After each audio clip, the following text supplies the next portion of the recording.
మెదక్ జిల్లా వెల్దుర్తి మండల కేంద్రంలోని తహసీల్దార్ కార్యాలయం వద్ద ఆశా వర్కర్లు ఆందోళన చేపట్టారు.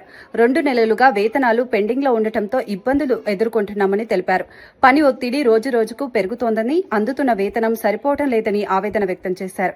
సకాలంలో వేతనాలు చెల్లించాలని, కనీస వేతనం అమలు చేయాలని, పని ఒత్తిడి తగ్గించాలని డిమాండ్ చేశారు. గత 2 నెలలుగా జీతం రావట్లేదు. జీతం వచ్చే వరకు సమ్మె చేస్తున్నాము.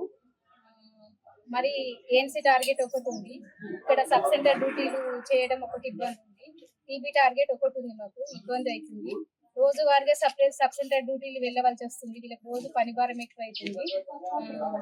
మళ్ళీ మాకు పారితోషికము, పనికి తగ్గ పారితోషికము ఇచ్చిండు ఇన్ని రోజులు. కనీస వేతనం కావాలని కొట్లాడుతున్నాము.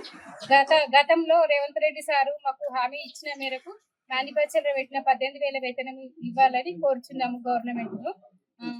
మాకు ఎక్కడన్నా మా పిల్లలు కానీ మేము ఏదైనా ఈఎస్ఐ పిఎఫ్ లేదు, హెల్త్ కార్డు లేదు, మేము హెల్త్ వర్కర్ అని చెప్పుకోవడమే ఉంది. కానీ ఒక పెద్ద రోగం వస్తే మేము అనాథాల లెక్క ఏ గాంధీ హాస్పిటల్లో ఎట్నో వాడి ఉండాలి. మాకు ఒక్క బెనిఫిట్ లేదు. మా పిల్లలకు కానీ ఫెసిలిటీ లేదు. మా పిల్లలకు కూడా ఏదైనా వస్తే మేము హెల్త్ డిపార్ట్మెంట్ లో చేస్తారు కానీ మీకు ఏ కార్డు లేదనే ఒక ఉద్దేశం ఉంది. మాకు ఈఎస్ఐ లేదు, పిఎఫ్ లేదు.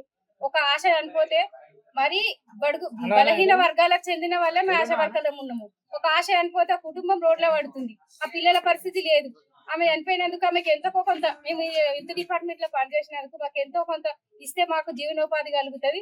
మాకు సార్ చెప్పినట్టుగా ఇవన్నీ మాకు సౌకర్యం కల్పించాలని గవర్నమెంట్ ను హృదయపూర్వకంగా కోరుచున్నాము. కాబట్టి ఫిక్స్డ్ వేతనం ఇవ్వాలని గవర్నమెంట్ ను రేవంత్ రెడ్డి సార్ని హృదయపూర్వకంగా కోరుతున్నాము.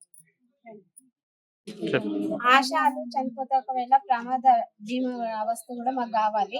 మెయిన్ ఇంపార్టెంట్ అంటే ఏఎన్సీ టార్గెట్ తీసేయాలి. మెయిన్ ఒత్తిడి అదే ఉంది. స్ఫూటం ఒకటి, అదొకటి, టీబీ టార్గెట్ ఒకటి ఉంది. మెయిన్ ఏఎన్సీ టార్గెట్ రెండు. లెప్రసీ డబ్బులు కూడా మాకు ఇంతవరకు కూడా పోయినసారి నుంచి 3 సంవత్సరాల నుంచి వేస్తే ఒక్కసారి కూడా మాకు డబ్బులు కూడా రాలేదు. అటెండర్లను కూడా పెట్టుకున్నాం, మాతో పాటు 2 పెట్టుకున్నాం. వాళ్ళకు కూడా డబ్బులు మాసంతా డబ్బులే ఇచ్చినాం. మాకు ₹1 కూడా ఇంతవరకు కూడా రాలేదు.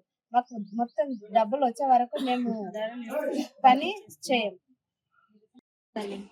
మేము ఆశా వర్కర్లు గత 2 నెలలుగా మాకు శాలరీ రావడం లేదు.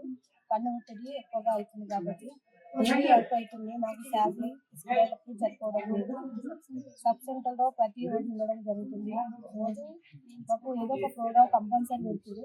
అక్కడ ఏఎన్సీ టార్గెట్ పెడుతుంది. ప్రతి నెల 2 ఏఎన్సీ మినిమం టార్గెట్ పెడుతుంది. స్ఫుటం నెలకు 2, 3, 4 గంటల టార్గెట్ ఇస్తుంది. వాటి వల్ల మాకు పని భారం ఎక్కువగా అవుతుంది. కాబట్టి మాకు మేనిఫెస్టోలో పెట్టిన ప్రకారం నెలకి 18,000 శాలరీ పెంచాలని, ఫిక్స్డ్ వేతనం చేయాలని, ఇన్సూరెన్స్ కూడా మాకు ఈఎస్ఐ పిఎఫ్ చేయాలని కోరడం జరుగుతుంది.